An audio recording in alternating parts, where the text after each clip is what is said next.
sa'yo ang kasalanan mo sa mga Pilipino. Una, nakapanumpa si Gatchalian sa Kasisoto dahil sa'yo. Pangalawa, nalipat yung liderato sa kanila dahil sa'yo.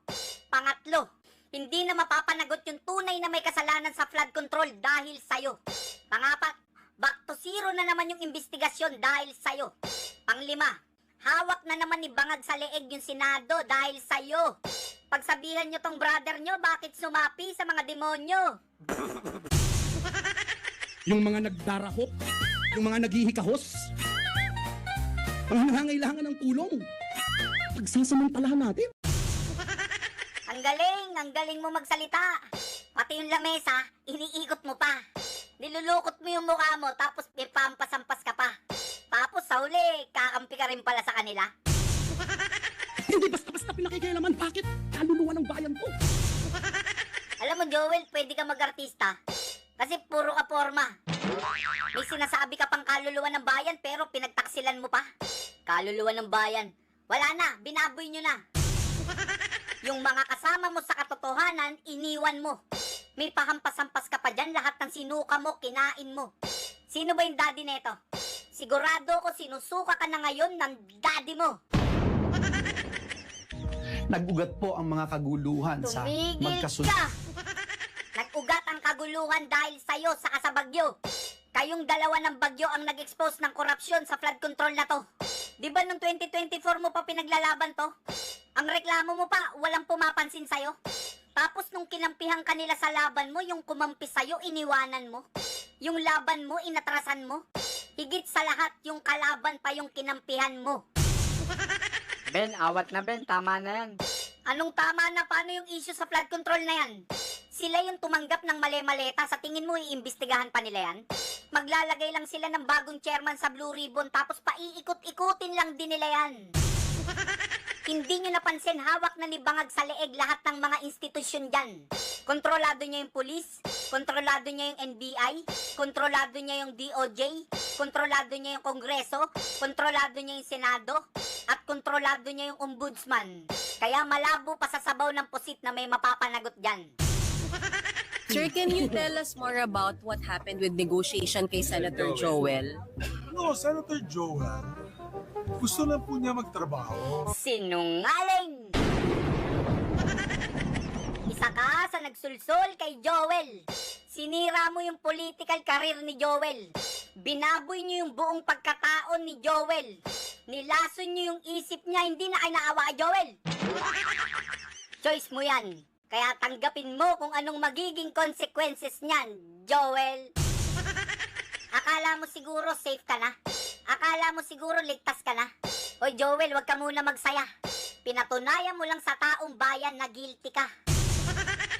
Alam mo Joel, wala kang pinagkaiba kay Cheese Escudero. Hindi ko alam kung natakot, tinakot, basta parehong-pareho kayo. Lahat ng sinuka nyo, kinain nyo. Ikaw Cheese, natatandaan mo pa ba yung mga pinagsasabi mo rito? Isang tao lamang, Ginoong Pangulo, ang nasa likod ng script at sarswelang ito. Siya ang dahilan ng kaguluhan, pagkakaaway-away, pagkakawatak-watak na ngayon yumayanig sa ating bayan, maprotektahan lamang ang sarili niya. Ang pangalan niya ay matagal nang bulong-bulungan sa bawat sulok ng bansa, pero ngayon, unti-unti nang sinisigaw ng taong bayan.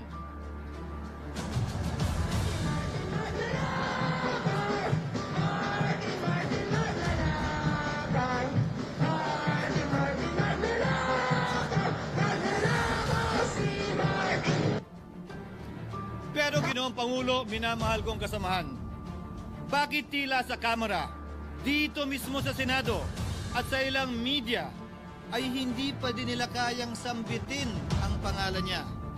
Pues, sasabihin ko, Martin Romualdez. So ngayon, natatandaan mo pa ba yung mga pinagsasabi mo? Ang sabi mo, iisang tao lamang ang nasa likod ng script at sarswelang ito. At siya rin kamo ang dahilan ng kaguluhan at pagkakaaway-away at pagkakawatak-watak na tulad na nangyayari ngayon sa Senado. Tapos lilipat ka na naman uli sa kanila? Gets na namin, hindi nyo na kami maloloko. Kawawang mga Pilipino, pinapaikot-ikot nyo lang.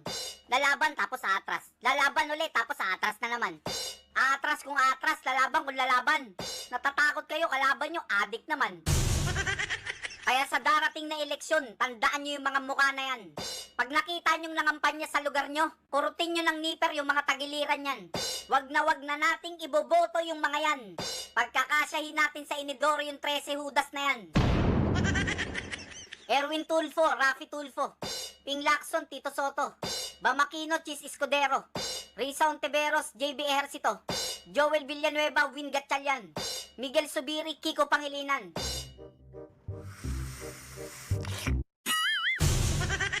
Ben, may kulang ka pang isa dyan. Sino? Si Lito Lapid, Ben, nakalimutan mo isama dyan. Teka, Lito Lapid? Walang iya, senador pala yan? Anak ng tokwa, kahit kailan hindi ko yan naramdaman. Kaya ito si Chis, wag na kayong magtitiwala rito. Bukod sa kain suka, doble kara pa to. Pwedeng red, pwedeng yellow, pwedeng blue. Pagkatapos niyang ituro yung mastermind, sabay kambyo. Minsan ang binanggit ng mga diskaya ito mismo dito sa Senado ang kanyang pangalan. Pero agad itong pinabawi nung humarap sila sa Kamara. Binanggit ni Master Sergeant Gutesa ang kanyang pangalan. Pero ultimo notaryo, natunto nila at pinabawi nila ang pagnotaryo. Buti na lang, huli na't nasabi na niya ang pangalan ni Martin Romualdez na pinanumpaan dito mismo sa ating Blue Ribbon Committee. Hindi ba't si Ginoong Gutesa ang bukod, hindi ba't si Sergeant Gutesa lamang ang bukod tanging testigo na walang kinalaman, hindi sangkot sa flood control issue, kapalit ng kanyang pagtestigo? Siya ang kauna-unahang nagtestigo na personal na naghatid ng pera sa bahay mismo ni Martin Romualdez. Ang salaysay niya, Ginoong Pangulo, ay kumpirmasyon ng matagal nang isinisiwalat ni Congressman Chanco at Mayor Magalong kung sino ang ulo sa paglilimas sa kaban ng bayan na ating naririnig na rin. 13,803,693 with Congressman Saldico as proponent. For the record, ang binabanggit po nating Representative Elizaldico, siya po yung chairman ng House Appropriations Committee. Walang kaduda-duda yan. Ito nga, hirap na hirap silang banggitin pa yung isa sa mga mastermind nila dyan, si Saldico, hirap na hirap pa silang banggitin.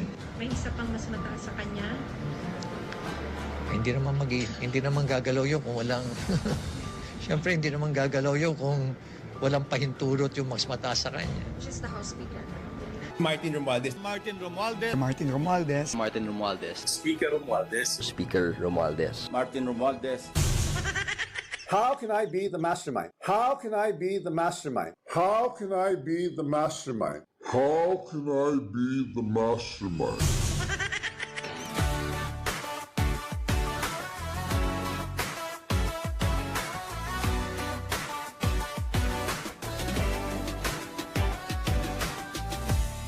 Kay sarap kumain na rice, pero can't afford ang price. Karne't gulay at fish, gasolina, dilis, mga presyo'y kakainis. Hay, bakit ba tayo'y naghihirap habang ang iba'y nagpapasarap? Kahit anong sikap, hanggat may mga korap na ang business nila ay crime.